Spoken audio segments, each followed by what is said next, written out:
বাবা মায়ের একমাত্র আদরের মেয়ে আমি। আমার জীবনে এত কষ্ট হবে কখনো ভাবিনি। ক্লাস 7 থেকে আমার বাড়িতে প্রায় বিয়ের ঘর আসতো। পাড়া প্রতিবেশী থেকে শুরু করে ঘটকও নিয়ে আসতো দু একটা পাত্র, কিন্তু আমার বাবা কখনোই রাজি হয়নি। আমার বাবা বলেছে যে আমাকে পড়াবে। আমার মা প্রায় সময় বলতো, মেয়ের জন্য একটা ভালো পাত্র দেখে বিয়ে দিয়ে দাও, কারণ যে পরিমাণের মেয়ের জন্য বিয়ের ঘর আসছে, এখন যদি বিয়ে না দাও পরে পস্তাতে হবে।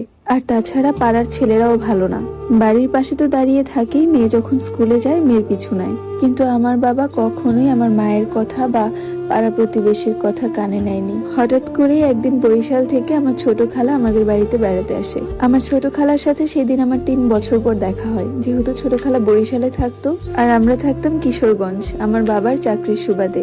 আমার নানা বাড়িও ছিল কিশোরগঞ্জ, কিন্তু আমার ছোট খালার বরিশাল বিয়ে হওয়ার কারণে সে ওখানেই থাকে, আর আমার মা নানার বাড়ির পাশে বাড়ি করে থাকে। আমার বাবার ছোটখাটো একটা চালের আড়ত আছে। আমি হওয়ার পর আমার বাবা মা আর কোনো সন্তান নেয়নি, তারা আমাকে লালন পালন করে বড় করেছে। নেয়নি বললে ভুল হবে, আমার মায়ের আমি ছাড়া আর কোনো সন্তান হয়নি, আমাকেই নাকি সে অনেক সাধনার পর পেয়েছে। যাই হোক, ওইসব ব্যাপারে পরে আসি, কারণ এত কিছু আমি ভালো মতো জানি না। আমি যতটুকু জানি সেটা হলো আমার জীবনের ব্যাপারে। আমার ছোট খালা আমাদের বাড়িতে 1 সপ্তাহের জন্য বেড়াতে আসে। যেহেতু দূর থেকে আসে, তাই 1 সপ্তাহ বা 10 দিন এরকম থেকে তারপরে যায়। উনি আসার পর আমার মায়ের সাথে কথা বলে আমার বিয়ের ব্যাপারে। বলে তার ভাসুরের বউয়ের ভাইয়ের ছেলের সাথে আমার বিয়ে দিতে। একটাই ছেলে আর 4টা বোন, মানে 4 বোনের 1 ভাই, অনেক আদরের ভাই। বলল দেখতেও অনেক সুন্দর। মোবাইল থেকে ছবি বের করে দেখালো। আমার মা তো পছন্দ করে ফেললো।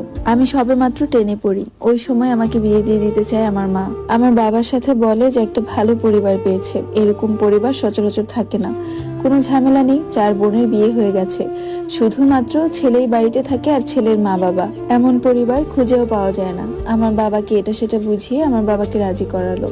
বাবা প্রথমে রাজি হয়নি, তারপর মা আর ছোট খালা মিলে বোঝালো যে ছেলের বাড়িতে কোনো যায় ঝামেলা নেই, আর তাছাড়া ছেলে শিক্ষিত, মাস্টার্স পড়ছে, পড়া শেষ হলে একটা ভালো চাকরি করবে, তারপর মেয়ের সুখের অভাব হবে না। এই কথা শুনে আমার মা তো নাচতে নাচতে রাজি হয়ে গেল। তারপর আমার বিয়ে ঠিক হলো।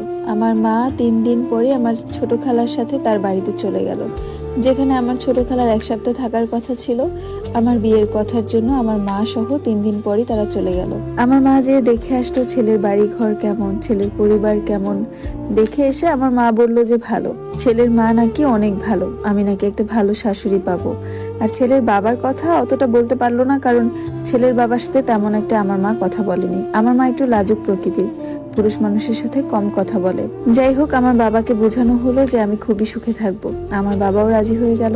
আর তাছাড়া আমার বাবার কথা ছিল, আমার তো মেয়ে একটাই, আমার যত জায়গা সম্পত্তি আছে সবকিছু তো আমার মেয়েই পাবে, ছেলের যদি কিছু নাও থাকে তাহলে আমি উঠিয়ে দিব, এরকম একটা চিন্তা ভাবনা আমার বাবার মধ্যে ছিল।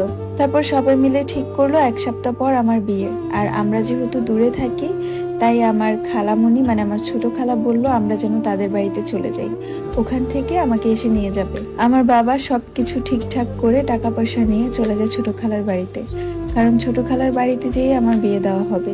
সমস্ত খরচ আমার বাবাই বহন করে। ছোট খালার বাড়িতে গেছি মানে এই না যে আমার ছোট খালা কোনো খরচ করেছে, সে তার 1 টাকা দিয়েও কোনো কিছু করেনি। এমনকি আমার বিয়ে হয়েছিল শীতের সময়, তখন আমার বাবা কম্বলটা পর্যন্ত কিনে নিয়ে গেছে যে আমরা এই কয়দিন ঘুমাবো, আমাদের জন্য কষ্ট না হয়, ছোট খালার বাড়ি থেকে যেন কোনো কিছু নিতে না হয়। আমরা যে কয়দিন ছিলাম সে কয়দিনের বাজার সদাই সবকিছু আমার বাবা করে। বিয়ের অনুষ্ঠানের জন্য আমার ছোট খালার স্বামীর হাতে 3 লক্ষ টাকা দেওয়া